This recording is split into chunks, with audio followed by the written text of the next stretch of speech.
So 1 out of 10 American adults has addiction. It's either active addiction or they're in recovery, but it's 1 out of 10.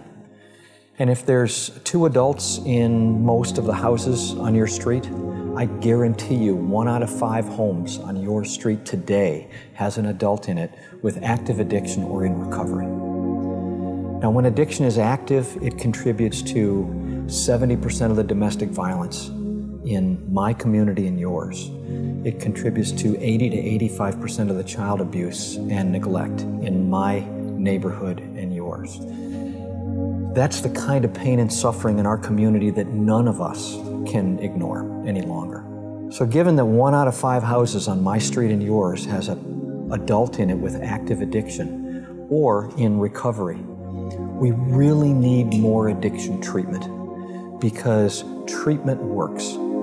People with addiction get sober, and when they get sober, the pain and suffering in their families, on my street, in your neighborhood, and in our community goes way down. So anything that's primarily genetic, that affects people from different backgrounds and different walks of life in exactly the same way, is a disease. We call it a natural history of the disease. It's that way for hypertension, it's that way for adult diabetes, it's that way for addictive disorders.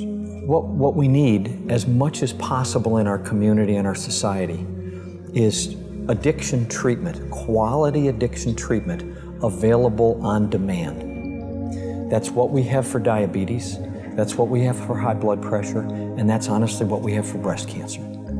So treatment available on demand. The people who are dying or being permanently maimed by opiate overdoses are of such a great number that for the first time in 50 to 100 years, the average life expectancy for upper middle class Americans is going down. And it's not because of a world war. The other times when this has happened, it's been because of a world war and a lot of young men being killed. It's because of an epidemic disease, which is highly treatable, but which, if untreated, really takes no prisoners.